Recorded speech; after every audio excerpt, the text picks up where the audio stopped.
Hey guys, this is Velvet Sky, and you're listening to Wrestling Epicenter.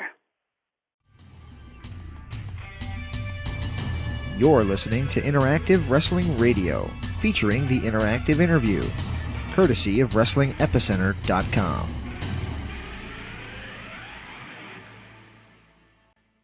This is Mandy Leon from the Allure, and you're listening to Wrestling Epicenter.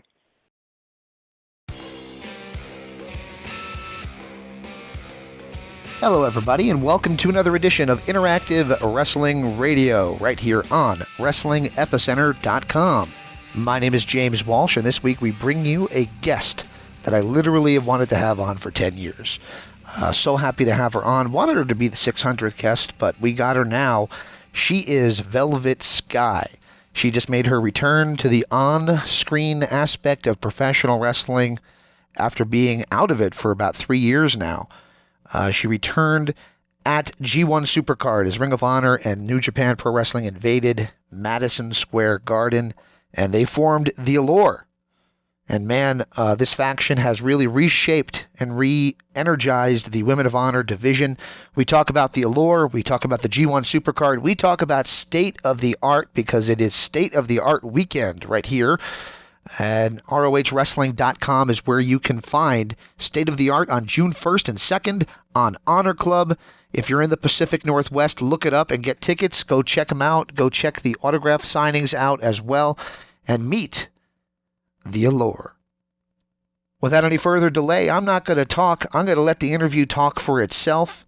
Thank you again to Ring of Honor for helping us get Velvet on the show. Thank you to Velvet herself for spending as much time as she did with us. And thank you guys for tuning in. If you like what we're doing, hit that like button. If you enjoy what we do, follow us on Twitter at WEpicenter.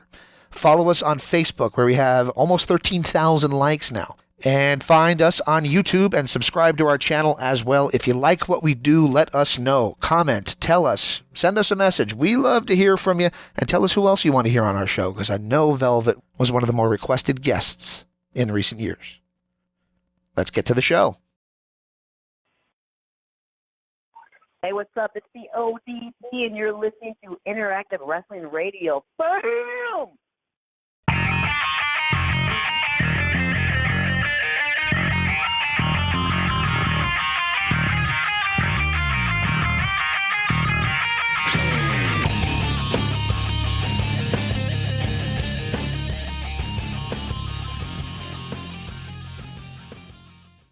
Welcome back to Interactive Wrestling Radio. On the Newsmaker line with me right now is a Ring of Honor, Woman of Honor from the Allure, and also a young lady who's celebrating her birthday this weekend, Velvet Sky. Are you with me, young lady?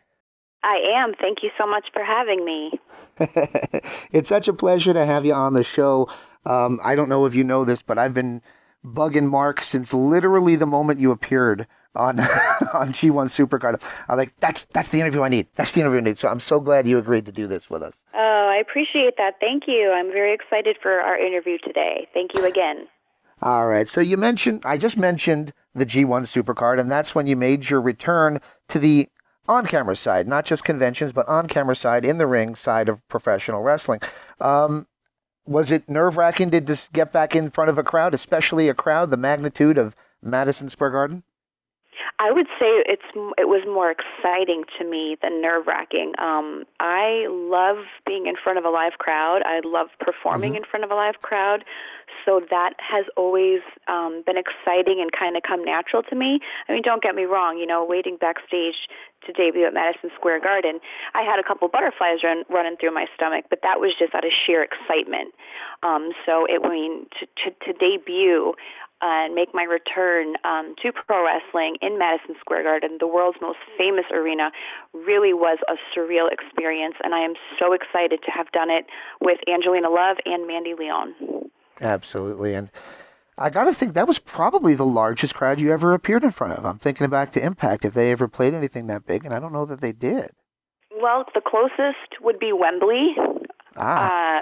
But I honestly, I don't even remember how many people Wembley holds, but I don't believe believe it's as much as Madison Square Garden. But so I would say definitely, hands down, Madison Square Garden was the largest crowd that I've ever been in front of in the pro wrestling scene, for sure.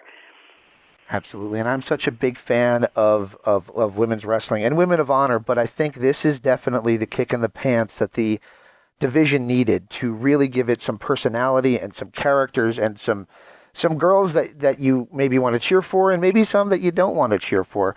The Allure is definitely different. How do you feel it's going so far in Ring of Honor?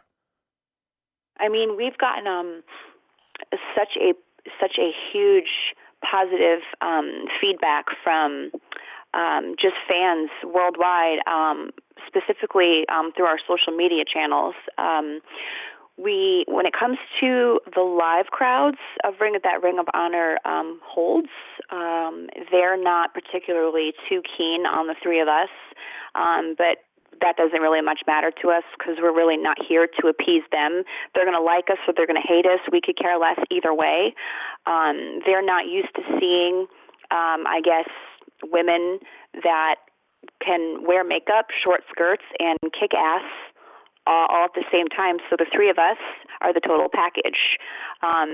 They have been not so welcoming to the three of us, but like I said, that's not going to stop us from doing what we're doing, and that's giving the Women of Honor division a complete, much-needed makeover. And we have already started, and we will continue our mission, and the Allure is here to stay, whether the fans like it or not in-house. Again, that doesn't matter to us, but from, like I said, from a social media standpoint, we have gotten such positive feedback from fans all over the world that are not only excited to see the three of us come together and form this new women's faction, but to see us kicking ass together as well. We had Mandy on not long after the G1 Supercard, and she told us that this was in the works for quite a while, that the plan to do a faction like this was in the works for quite a while. I watched an interview, because I like to do my research, that you did at the beginning of this year, actually, and I didn't get any vibe that you were even thinking about doing anything back in wrestling again. How long have you been thinking, maybe Ring of Honor is going to be my new wrestling home? Well, I retired from in-ring action back in 2016. My contract with Impact Wrestling was coming to an end, and at that time in the company, I honestly was not having fun anymore. And it had nothing to do with the locker room. It had nothing to do with the talent. The locker room were all incredible and still are. It had a lot to do with management and just kind of the ins that only people that work there would understand where I'm coming from. So anyways, I decided not to re-sign a contract back in Impact back in 2016 again, because it wasn't fun anymore and it was just becoming a headache to go there. So that's when I decided, not only do I not want to put my body through hell anymore with bumping, week in and week out, I just felt it was a great time to kind of hang up the boots and say, you know what, I've been wrestling for 16, 17 years now. I pretty much accomplished everything and more that I set out to do in this business, and any bumps that I would have taken going further would have just been wasted, because there's nothing I was really interested in doing in the ring in pro wrestling anymore. So I did announce my retirement back in 2016, but I said on more than one account that I was retired from in-ring competition only and not from the wrestling world as a whole. I love this business. I always have, and my favorite part of it is the fan interactions that I still am blessed to be able to do. So I still, despite being retired from in-ring action, I still wanted to be a part of this business in the sense where I was able to still go out and do autograph signings and just kind of meet the fans and just kind of thank them for their support for me still to this day. I mean, Velvet Sky, despite not being on TV or before Ring of Honor having a contract with any major company. Despite that, the fans have kept me relevant all this time. And, I feel like I owe this to them, this run to them, because it's, like I said, it's my favorite part of this business has always been the fan interactions, and that's why I'm still here. And to get back to your question about Mandy saying about how the three of us coming together had been in the works for quite some time, that is true, and a cool little story. So I was at a Smashing Pumpkins concert last summer in Madison Square Garden, and during the concert, I received a text message from someone in Ring of Honor kind of opening up the ways of communication and kind of telling me what their vision was for the three of us and how they wanted us to, come together and possibly make our debut in April, this past April, in Madison Square Garden. And I was like, oh my gosh, am I reading this right? So here I am. I'm like, after the text message, I'm just sitting there in Madison Square Garden, watching the Smashing Pumpkins perform, and I'm like looking at the arena now in a whole new light, going, wow, if everything goes well, and they kind of stick with this plan that I'm receiving this correspondence from them, in a few short months, I will be debuting in this very arena. So it was kind of cool, like how everything came full circle as I'm sitting in Madison Square Garden watching someone else perform. I'm like, wow, this will be where I debut. It was written in the cosmos. So it was like it was meant to be. It just like I was in the right place at the right time. And, there had been talks of pretty much the three of us coming together and doing this girl faction in Ring of Honor for a long time before it came together. We kind of just had to fine-tune everything before we could actually make it happen, but we did. And, we're having the time of our lives right now, the three of us. We couldn't have asked for a better group of girls to come together. Absolutely. You mentioned it. I got to kind of hit you on the question. You said you retired from In Reaction, and you said that in present tense. Are we not going to see Velvet Sky step in the ring to wrestle for Ring of Honor? No, definitely not. My decision to stay retired still stands. I have, like I said, I have put my body through a lot in the 17 years that I have been wrestling.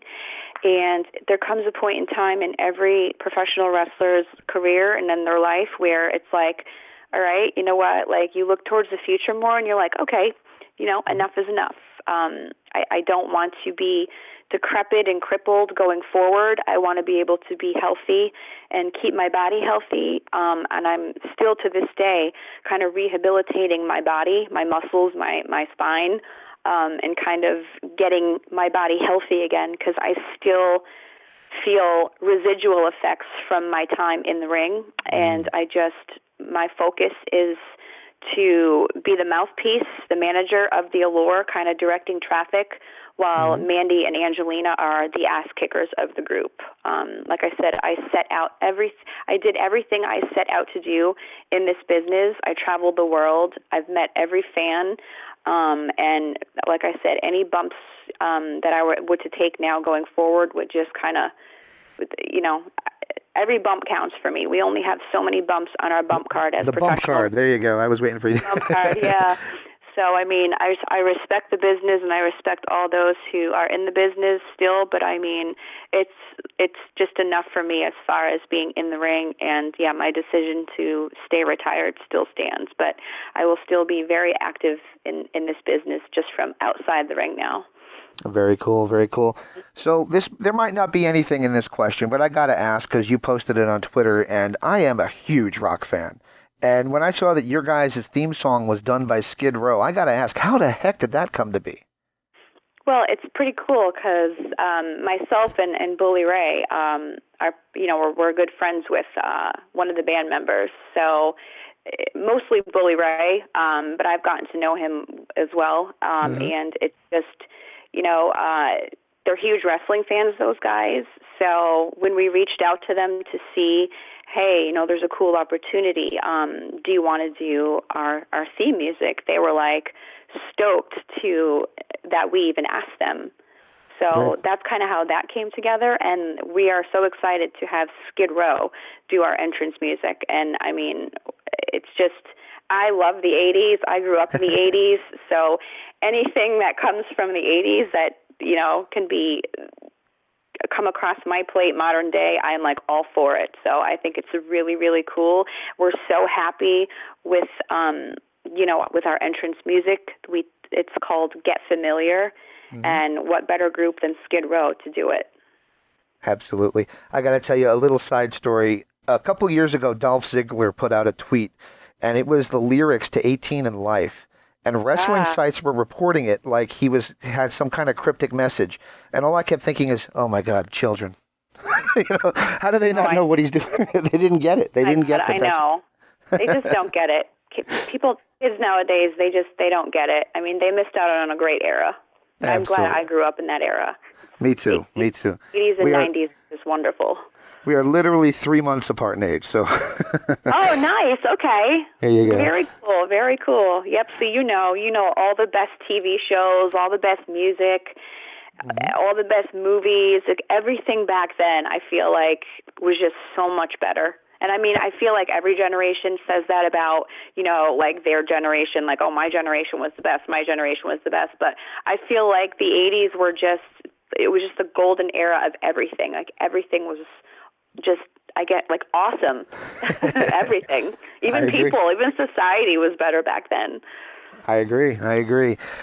So I don't know what you're going to say to this, but a few months ago, I did an interview with Disco Inferno that kind of inadvertently got your name in the headlines.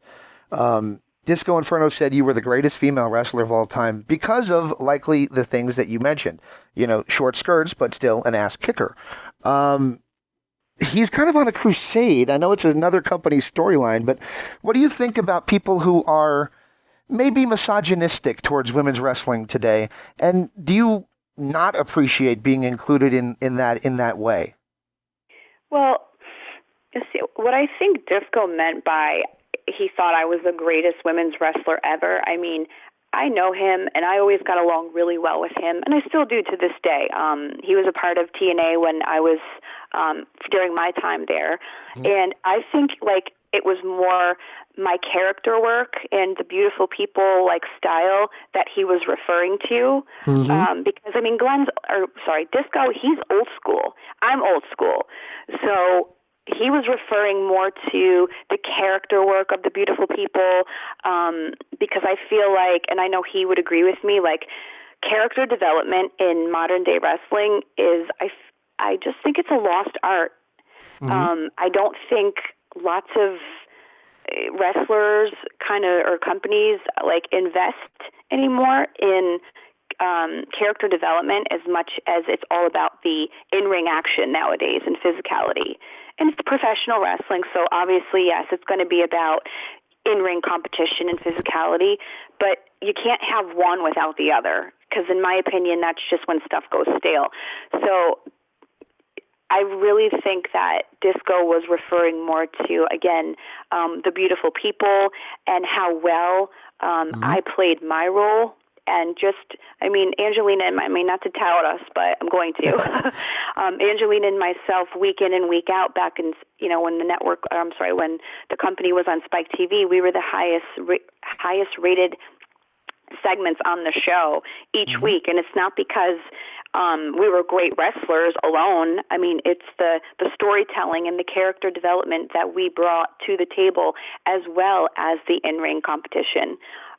So, I mean, again, I just think that it's just a lost art. Character development is just a lost art, and that's kind of where the three of us, Mandy, myself, and Angelina, come in Ring of Honor, because Ring of Honor is mostly known for their amazing wrestling, and they always have been, and to this day they still are. So the three of us we're bringing the storylines and the characters back to professional wrestling, and most specifically to the Women of Honor, because we all know that that division definitely needs help, not necessarily in the in-ring ability area, because the Women of Honor, no matter who comes through those doors, women always kill it in the ring. Each woman that has been through those doors and in that ring can definitely hold their own. But again, you need storylines and character work to go with it. Or else it just goes stale, you know. And that's my opinion. That's Absolutely. just like what I grew up on. I grew up on the Attitude Era. I grew up on characters and larger than life personalities, and not just the wrestling. It wasn't just the wrestling that had me hooked as a wrestling fan. It was like the storylines and the characters that I first was emotionally attached to the characters, and that made me want to see them wrestle. It wasn't like, oh wow, look at them, they're going out there and they're doing body slams and dives and moonsaults and all this. Don't get me wrong, that's great. The athletic ability is and was amazing, but it wasn't just the in-ring competition that got me hooked as a wrestling fan as much as it was the characters first. Right, bright colors and big characters, big personalities. That's right, what I was... like the days of like the days of Stone Cold and The Rock and The Undertaker and Mankind, right. And I mean, it was just like that was just an amazing time to be a wrestling fan back in the Attitude Era, Absolutely. And I'm grateful for that era because that's what hooked me as a fan. That's what got me, into the business of professional wrestling, watching them back in the day going, wow, one day I'm going to do that. And I loved Sable. I was obsessed with her. I loved her. She was hot. She wore lipstick. She did her hair. She was gorgeous, but she went out there and she kicked ass in the ring and she held her own. And that's kind of, I relate the three of us, Mandy and Angelina and myself, to that. Like, just because we're hot girls doesn't mean we should be discredited, as far as in-ring competitors. Like, if we were not attractive, would that, make people go, oh, okay, well, yeah, they're good wrestlers because, they're ugly and, that means, no, really, it's crazy. It's like, it's almost like, like if you're pretty, you suck in the ring. Well, why is that? Like, why is it like, I don't know. It's crazy how the business has shifted. And it's like, I feel like my thing is, it's like, what's wrong with wearing skirts and lipstick and embracing our sexuality while also kicking ass in the ring? Why does it have to be one or the other? I mean, Angelina and I alone, we have been embracing our sexuality and wrestling successfully since day one. So it's like, I don't know. It's just crazy how this business has shifted from from back then. Absolutely. But it is what it is. It is what it is. Actually, we have a mutual, I don't know if you'd say friend. I don't know if you guys stay in contact, but Sherry Benjamin was Jason Knight's wife. Yes, Yeah. I was such good friends with Sherry, and I kind of lost touch with her over the years. She's awesome. And so when you say day one, she comes to mind. She's the nicest human being I think I've ever met. Oh, yeah, I absolutely loved her and just enjoyed the time I got to spend with her. I spent a lot of time with her, when I was training with Jason and when I was doing Jason's the Assault Championship wrestling shows. Right. I mean, Sherry and I were like inseparable. She was a really good friend, and I'm sorry that we lost touch over the years. All right. So we got just a couple more questions, and I'll let you off the phone because we're already at where I said we would be time-wise. I'm sorry about that. Problem. So there's a shoot interview out there, and it's kind of funny because the Ultimate Warrior kind of shot the guy down and made him cry when he asked the question about where did you come up with that? He said, I think we went to an architect for that. He was really making fun of him. So I might get that response to this, but I got to ask, the pigeon entrance and the leaning over the ropes, where did that originally come from, and how did you know that was going to become one of the big parts of your, especially entrance? Well, so before TNA, when I was on the independent scene, my character that I created on the independent scene, wasn't too far off from my character in TNA. So like I said, I grew up in the Attitude Era. I knew that, don't just go out there and wrestle. Don't take it so serious. Kind of employ and incorporate, a little bit of sexiness, a little bit of attitude, if you will, a little bit of character work, a little bit of sass into your character that you're creating. So that's what I did my whole indie wrestling career. So I used to do the whole, shake your butt on the ropes way before I got into TNA. So when I got to TNA and Angelina and I came together, we just kind of, incorporated and, what what I did on the independent scene, just, into TNA on a bigger stage. Mm-hmm. And as far as the whole let the pigeons loose, I mean, you have to ask Taz about that one. That was like a Taz catchphrase that ended up catching on, and I mean, it was, to this day, I still hear fans, they say that to me when they see me, let the pigeons loose. I mean, geez, we got, T-shirts for it, and, I'd see signs in the crowds when we, on TNA shows with, let the pigeons loose, Velvet Sky. So, I mean, that's just something that kind of added to our entrance when Taz was commentating. Where he got that from, to this day, I don't know, but it works. He said it once, and it kind of stuck. I remember the first time I heard it, I was dying laughing because I was like, oh, my gosh, this is the greatest thing in the world. So, I mean, it's fun, and, fans... Yeah. It caught on, and fans like it. And again, to this day, I still hear all about the pigeons.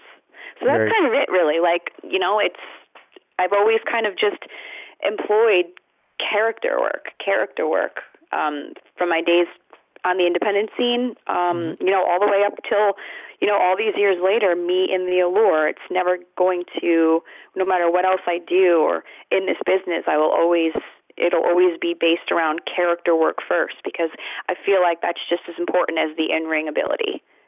I agree. I completely agree. All right, the last three questions, and I'll try and go quick on you here. Okay, well, you had Madison Rayne on as our 600th show. I was trying to get you, but I couldn't manage to do it. But we had Madison Rayne on. Oh, gee, I had to settle, right? I'm just kidding. She was great. It was an incredible interview. But she said in one question, she didn't like the question because she gets asked it a lot. I don't know why, but I still think it's a valid question, so I'm going to ask you it. Do you, as one of the original Impact Knockouts, think that you guys, as a whole, get enough credit for maybe spitballing what we now see as this women's revolution? I'll answer that just fine. No, I don't think we do, but I'm not bitter about it, because before this interview gets released and fans hear me say that and they start to say, oh, she's bitter. No, she's not bitter.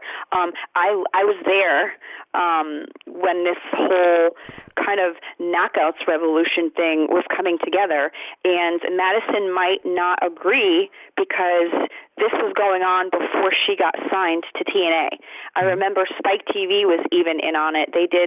We shot a bunch of commercials and cameos with all the knockouts where, we were the top women's division in professional wrestling, and we were touting that because that's just how it was at the time. It was during the time where WWE was, still doing things like bra and panty matches and mud wrestling and jello matches, which that's fine, because I don't have a problem with those. That's entertainment. You know what I mean? I love entertainment in any form, so I'm not knocking it when I say that.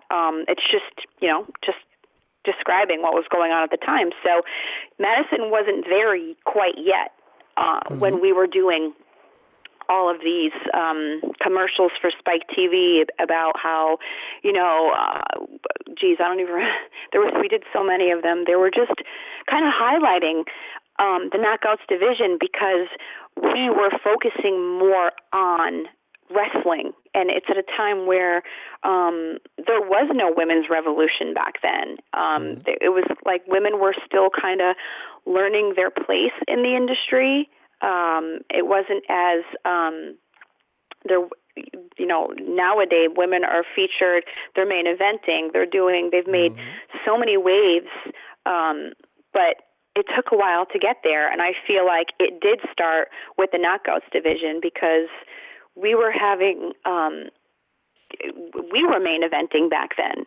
We were getting featured 2-3 times. There were 2 or 3 women's matches on the show back then, because and that all came to be because I feel like there was such a void back then in women's wrestling. I mean, this was 2000. When did I start? 2007, 2008, 2009 even.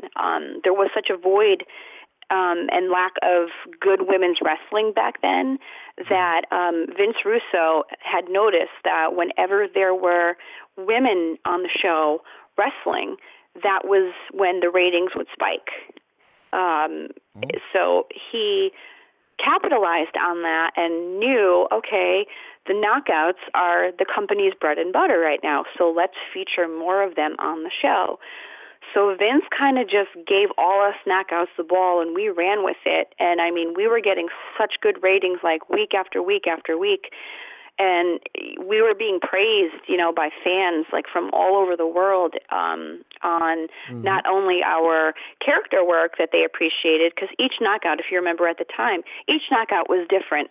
Each knockout looked different. They brought different things to the table, different characters, different personalities, different looks. I mean, there was someone for everyone back then. And, I mean, we were all so different in what we brought to the table, and that's what made the Knockouts division work. And I don't feel like the girls from back then get enough credit, but we don't need to be patted on the back and told that we were great because we were there, we lived through it, we know what we did and how, you know, what we brought to the table. So, and I'm so happy to have gotten to share that time with those group of girls because it was my favorite locker room, like to this day, my favorite women's locker room that I've ever been a part of, because we all worked so hard. Like every knockout that first started, I'm talking as soon as in 2007, as soon as TNA announced the birth of their women's division, every single girl that TNA brought in to be a part of the first ever Knockouts division, we were all starving independent like wrestlers that we were like, just if someone would just give us a chance, we'll show the world what we could do.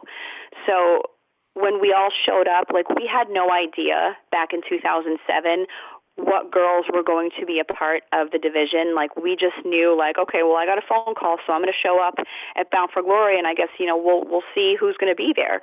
So when I got to Bound for Glory in Atlanta in 2007, and I saw the girls that were hand-chosen to be a part of the start of the Knockouts division, like we all knew one another. We all, you know, wrestled each other up and down the road, week in and week out, you know, trying to make a name for ourselves. And all those girls worked so hard. So my heart was full when I showed up to Atlanta and I saw who was there. I mean, it was Roxy Laveau, ODB, Shelly Martinez, you know, Angelina Love. Geez, who else was there? I mean, even Awesome Kong. God, who else is there? There were so many of them. And, like, we just shared this bond because we were like, we looked at each other and we're like, we finally made it. We finally made it. And it was just such a great group of girls, and I loved them, and I will never forget those times. But we did something special, and we all created something special in women's wrestling together. So I'm not going to sit here and say, like, oh, yeah, we started it. We did it first. But, like, we kind of were, and I mean, we kind of were the first group of women on a national wrestling scale to make waves in women's wrestling back then, because again, back then it wasn't, you know, it was a woman living in a man's world and a man's business. Right. So we were celebrated and highlighted back then for, you know, bringing what we all did to the table in our own way.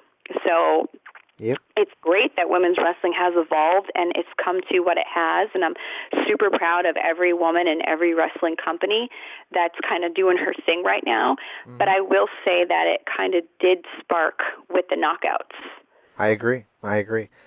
All right, so you mentioned all the companies that are out there right now. I think you were a part of StarCast, if I'm not mistaken, this weekend in Vegas. Yeah, so you saw the insanity that was in Vegas this weekend. You were there for Madison Square Garden, for Ring of Honor in Madison Square Garden, which is just unbelievable. You got a lot of companies right now that are flexing their muscle, and wrestling is in a brand new boom period, or at least seems to be on the cusp of one. What do you think, as somebody who's kind of been through the downward spiral and maybe a little bit of an up and down and kind of rode the waves up until this point? What do you think of where we're at right now in wrestling? I am super excited, and it's no secret because I've, you know, on social media, I've kind of, you know, shown my support for AEW and what I think of them and how they're pretty much putting the entire wrestling industry on notice.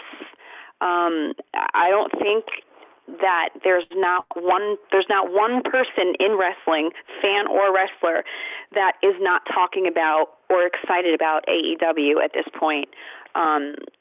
Just to see the breath of fresh air that they're kind of bringing to this industry. I mean, because it's like, okay, WWE has always been the number one company. And to some extent, you know, they still are. But, I mean, AEW is stiff competition, and I feel like they're going to give WWE a run for their money. I mean, there's so many people that that I know of, even that, like in WWE at this very moment, that want out to go to AEW, and it's great because it's just another place for the guys and the girls to work. And to earn a great living. It's no longer just, okay, well, WWE is the end-all of wrestling. If you want to make a name for yourself and make a lot of money, it's WWE or it's nothing. Well, that's changed. And as a wrestling fan, first and foremost, I'm so excited because I haven't watched wrestling on TV in over a decade. It's just, and it's not because the talent's not there. I'm not taking a knock at the talent, the guys and the girls that go out there and bust their asses, you know, every week, all year long to, you know, do what they love to do. The talent is all there. It's just, again, when you come up in the Attitude Era and you're used to certain, I guess, style and excitement of the wrestling business, and that love has been removed, you know, it's like, I just wasn't excited anymore as a wrestling fan to actually sit down and watch any wrestling on TV. But with AEW, they've already shown that, you know, they're not afraid to go against the grain and be different and not be, you know, PC, PG. And I'm not a fan of PC, PG. I'm just not. I mean, it's not my flavor. Never have been, never will be. I don't think it's like good for pro wrestling. But I mean, you know, whatever they got to do to keep their sponsorships, God bless them. You know, you do you. That's fine. But I'm just glad that there's another alternative to wrestling. And again, as a fan, I'm just so excited for AEW and everybody involved. And I will be tuning in weekly once they start on TNT to just to watch and to be excited as a fan again. I have not. I mean, I've been a lost wrestling fan for so many years now that this is just the excitement and the shakeup that the wrestling world desperately needed. And I know a lot of people, a lot of fans out there agree with me. I'm with you. I run a site. I do interviews. I run a site, and there's weeks I don't watch new wrestling shows. I watch stuff on YouTube and stuff, and it's like I shouldn't be that way. I should be excited about what's in front of me. Yeah, and again, it's not even the talent. It's not their fault. They have to do what's written for them and what's asked of them and what they're told to do. It's just, I don't know. I guess because society has shifted, the wrestling world has to shift with society. Well, I don't shift with society, and you know, I'm not going to be told what to like and what I should like as a wrestling fan. So I haven't chosen to watch any professional wrestling shows in, like I said, probably over a decade. So it'll be nice to get back in the groove of things and kind of watch everybody come together in this new company. And I'm just, like I said, I'm so excited for everyone involved. And I'm excited for myself again as a wrestling fan to actually get back in the groove of watching professional wrestling. All right. Well, one thing we will all be watching is June 1st as State of the Art debuts Ring of Honor from the Pacific Northwest. You guys are heading to new uncharted waters for the company. Got to ask you, it's your birthday weekend. You have anything planned special for State of the Art? Well, there's probably going to be lots of cake, lots and lots of cake. So we'll be celebrating my birthday when I get back home. But when out there in Ring of Honor this weekend, I'm excited to actually be able to do a meet and greet. The three of us, me, Angelina, and Mandy, will be doing a meet and greet on my birthday, which is June 2nd, in Portland. And I'm so excited to be able to spend my birthday with some of the greatest fans that are out there. So that's what we'll be doing, just hanging out on the Pacific Northwest this weekend on my birthday, doing Ring of Honor shows and just meeting all the great fans. Can't wait to see it. There's a great card lined up, and I hope everybody checks it out on Honor Club. Velvet Sky, thank you for spending this much time with us. I have one last favor, then I promise I'll let you hang up on me. Sure. Do you mind if I ask for a station ID, just saying this is Velvet Sky and you're listening to Wrestling Epicenter? Sure. I'm that annoying guy with the black and white ring on Twitter, by the way. Oh, no problem. You're fine. I'm just kidding. Okay. Do you want me to do the countdown, the Waynesboro countdown? Sure. All right. In 5, 4, 3, 2. Hey, guys. This is Velvet Sky, and you're listening to Wrestling Epicenter. Yo, maniacs, so what you gonna do? The greatest wrestler on earth. Oh, yeah. All right, sports fans out there. You're listening to the Interactive Interview. And you're listening to The Blaze. Interactive Wrestling Radio. And you are in the Wrestling Epicenter. Let me talk to you, dummies. Hey, baby. Open your third eye. I set the guy on fire. And you are listening to the Interactive Interview. You're listening to the Hour Slam Wrestling. Hey, you're checking out Interactive Wrestling Radio. And I'm so pleased and so honored to be guest on the Wrestling Epicenter. I've heard a lot about you guys. You see all the charisma. And sit up straight when I'm talking to you. I wrestled each one of them more times than I care to remember. The living legend. Now you're listening to the Interactive Interview. Guess what? You're listening to The Blaze. Check it out. Interactive Wrestling Radio. You are on the Wrestling Epicenter. Don't get off. It's showtime! Woo! One more time, it's a beer time. To create some things that had never been done. And you are listening to the Interactive Interview. And you're listening to The Blaze. You are watching Interactive Wrestling Radio. And you're in the Epicenter. Make sure to tune in each and every week. Phenomenal one. He is the best wrestler I've ever seen. I could care less. And of course, you're listening to the Interactive Interview. And I want all my peeps, all the Christian Coalition, to know they're listening to The Blaze. Interactive Wrestling Radio. Where else in the Wrestling Epicenter? From a purist point of view. They're great. By ignorance or arrogance. You're where it's at, right here online. If you're smart like me, you'll be listening to Interactive Interview. I do all the time. You're listening to The Blaze. Interactive Wrestling Radio. You are in the Wrestling Epicenter.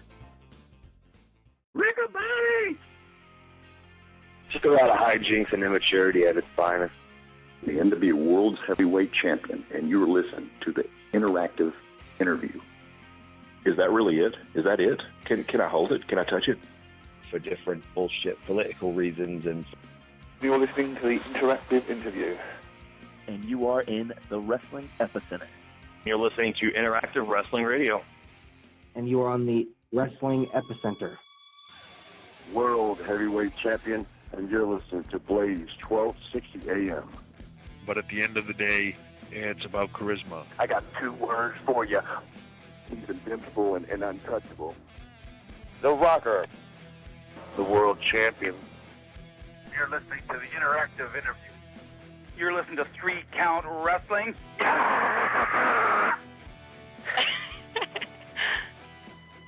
And you're listening to Interactive Wrestling Radio. The torch is passed to the next generation, and it's still burning brightly. I am the past, present, and future professional wrestling. Welcome to the Interactive Interview. Barry Horowitz is a great wrestler. His opponents just wrestle great. The needs of the many far outweigh the needs of the few. You are listening to Interactive Wrestling Radio. There was a genuine brothership. You're listening to Interactive Wrestling Radio. It's probably outrageous. Probably doesn't make sense. Kind of pinched myself to be sure I was still here if I wasn't gone already. And you're in the Wrestling Epicenter.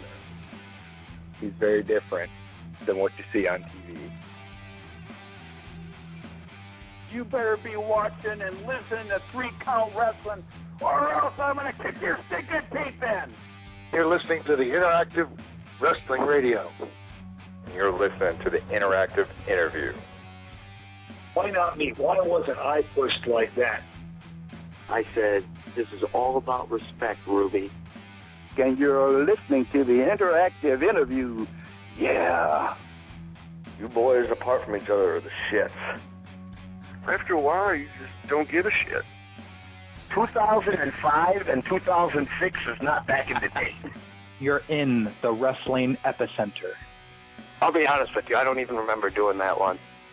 And you're listening to Inactive Interview. Prime time, baby. My lineage carries me to higher ground. And the gospel, according to the fallen angel, says that you are listening to the Interactive Interview. And you're listening to Interactive Wrestling Radio. There is a little bit of everything for everybody in this promotion. Oh, my brother, testify. Interactive Wrestling Radio. Keep listening and have yourself an eargasm. Interactive Interview. That's number 1, baby. Thank you very much. I don't think they have any guts. My brother from another. Trying to teach wrestling the right way, to let them know what it takes. Because Jimmy and I really weren't wrestlers per se. You know, we're more showmen. Pick up your copy, Woo Mercy Daddy. While you're here, baby, stay. And I'm glad to be right here on the Interactive Interview. I don't want to come into this thing too hot. And you're listening to the Wrestling Epicenter. I decided to return as a world-class wrestler. And you are now listening to the Wrestling Epicenter, TikTok. And you better keep listening. On your radio dial. And if you don't listen to it, I'm going to come down and knock down your door and turn it on for you. Or I'll come out of your computer and body slam your ass. You're catching me on the Interactive Interview. Sweet.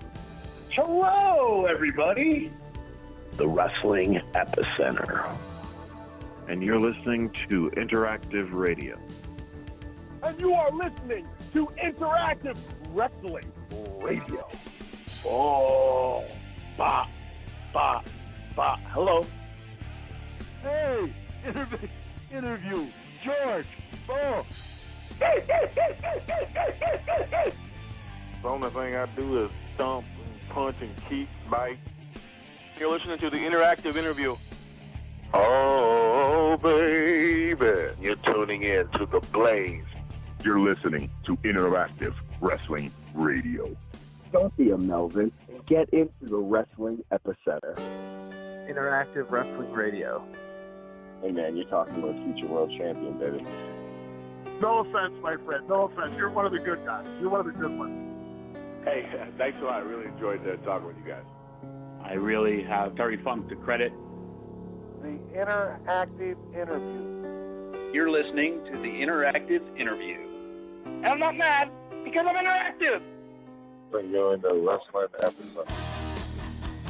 Stay tuned and feel the...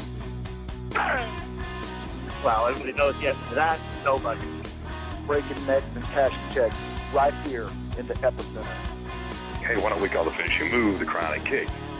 And you are listening to the Interactive Interview. You're listening to the Interactive Interview, the second best tag team in the world today. To the Interactive Interview. If you don't like that, sorry about your damn luck. You're listening to Interactive Wrestling Radio. Remember me? I'm one guy who was afraid of man, who was a man's man. Well, I already didn't like him worth of shit. I mean, excuse my language. The shotgun deal is the biggest boom deal. Talking about gimmicks going bad. Oh, Interactive Interview. Tough guy. MAD USA, made in the USA, baby. You are listening to Interactive Interview. You are listening to Interactive Wrestling Radio. And you're listening to Interactive Wrestling Radio. Be a man or be a woman and say it to my face. You're listening to the Interactive Interview. Well, I haven't been called that in almost 20 years. You're in the Wrestling Epicenter. And made it look like you were really killing somebody or being killed. Interactive Wrestling Radio. I got my gun out and I was going to shoot him. The Wrestling Epicenter. I appreciate y'all talking to me this long. Most people done hung up on me. And you're listening to Interactive Wrestling Radio. All right. We took care of the business, guys. We really took care of the business. You're listening to the Interactive Interview. Make sure you listen to the Interactive Wrestling Radio. And you're listening to the Wrestling Epicenter. Time to listen, and if you like what you heard, I'm glad. If you didn't like what you heard, well, go fuck yourself. Written in wrestling before that day was considered the Old Testament, and we were going to write the New Testament. It was anti-establishment. It was cool. It was hip. It was a bunch of guys having a good time. I do remember that you're listening to the Interactive Interview. I love Lucy. And you're listening to the Interactive Interview. Nevermore. You are listening to the Interactive Interview. Stop trying to ride my coattail. You listen to the Interactive Interview. It just clicked. It just clicked from the beginning. You're listening to the Interactive Interview, so don't sing it, just swing it. Nothing else comes close. Interactive Interview. Being the drizzling shit, they'll follow up gracefully. The entire audience was clapping. The Blaze Rock. You got to listen right here. Interactive Interview. You're listening to the Interactive Interview, and remember, we are huge rock stars. Let's go with looks that kill. You're listening to me on the Weekend Wars of Wrestling on the Wrestling Epicenter. Hello, ladies. And it was the sexiest man on earth. I'm not just the coolest. I'm not just the best. I'm from Calgary, Alberta, Canada. You're listening to the Interactive Interview. And you're listening to The Blaze, 1260 AM. I hear it all the time, baby. The Wrestling Epicenter. You're listening to The Blaze. You are in the Wrestling Epicenter. And you are in the Wrestling Epicenter. And plus, it's recording. And you are in the epicenter. So do you want to play wrestling? And you are listening to Interactive Wrestling Radio. When you look at a group of, like, the Nitro Girls, then you're listening to the Interactive Interview. Be as good as the guys, if not better. And you're listening to The Blaze. And really, really want to prove myself to those fans. You are in the Wrestling Epicenter. Turn it up. And I love being interactive with these guys. And you're listening to the Interactive Interview. Capture some of that magic. You are listening to the Interactive Interview. I'd love to see everyone at my website. Interactive Wrestling Radio. Oh, look at me. I'm trying so hard. And you're listening to the Wrestling Epicenter.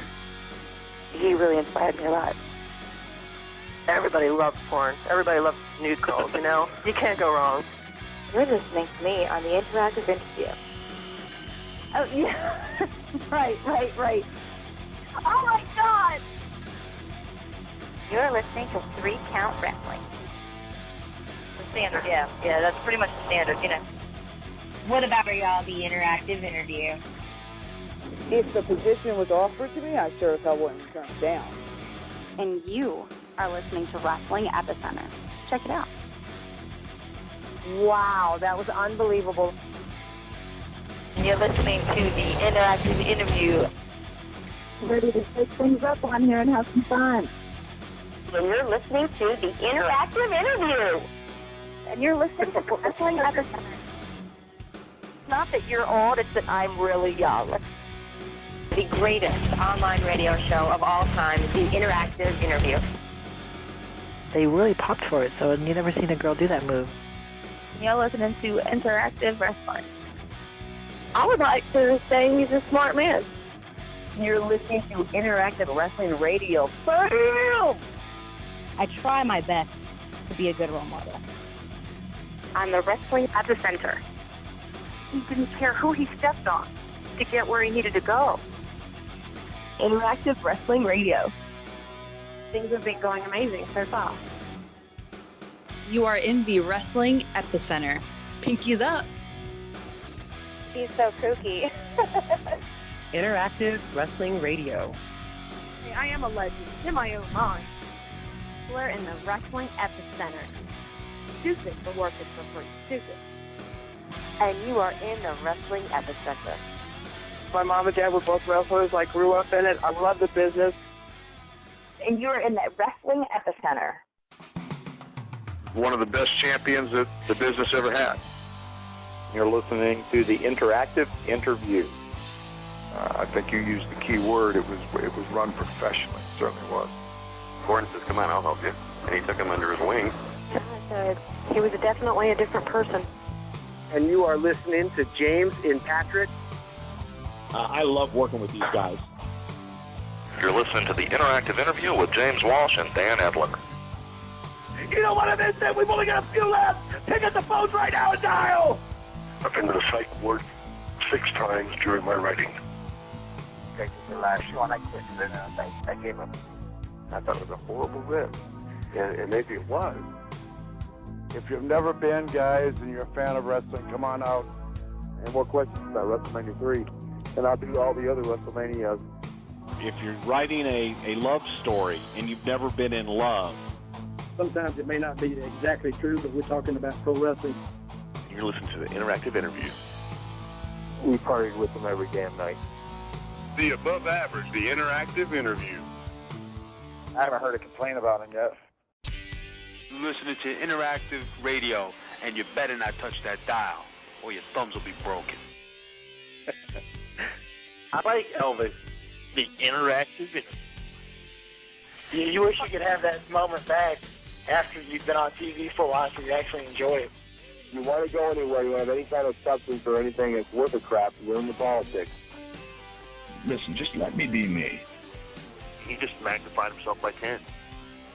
Everybody's looking for a place, and there's so many wrestlers out there right now. Nobody has beaten that record yet.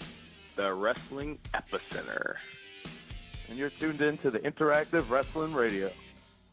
Oh, hell yeah. And you are listening to Interactive Wrestling Radio. You asked me excellent question. I think it's about that little bastard. No, this is a wrestling accent. Always related to the wrestling.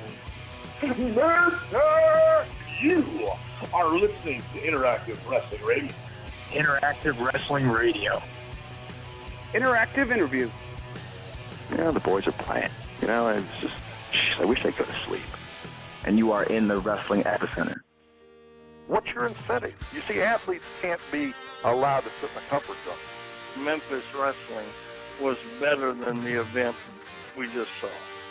From professional wrestling to sports entertainment. This division is very important to me. To the Interactive Interview. Controversy creates cash, and you're listening to the Pile Driver. Interactive Wrestling Radio. Oh, what a rush. You're listening to Interactive Wrestling Radio. Question for Penta in Spanish, please. Cero miedo, ánimo. Órale, arriba la raza. Viva la raza. The Interactive Interview. Arriba! Interactive Wrestling Radio. And this is live from the Wrestling Epicenter. And you are listening to Interactive Wrestling Radio. The Interactive Interview. If you put it in a Hall of Fame, you'll never be forgotten. And you're in the Epicenter. You know, it was when they first gave it to me, it was a little tough because, wearing all the makeup. From the year of the Epicenter. You know, now looking back, I'm sure there's a lot of people going, God, I wish there was a WCW around. Like it or not, you are listening to the Pile Driver. See you there, my children. Bring them all. And you're in the Epicenter. So I looked around the dressing room, nobody moved. And you're in the epicenter. Biggest event of the entire year. And you're in the Wrestling Epicenter. Really, I didn't really want to do it. The Wrestling Epicenter.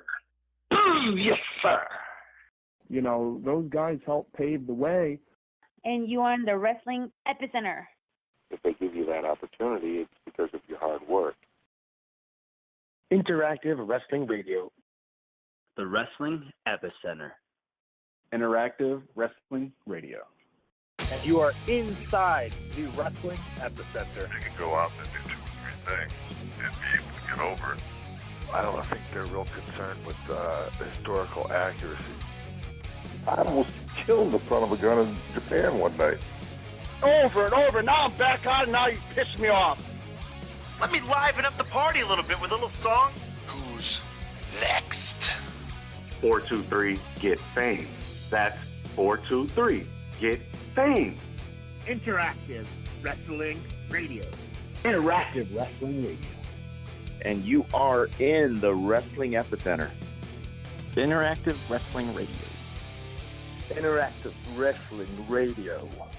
And you're in the Wrestling Epicenter. The Epicenter.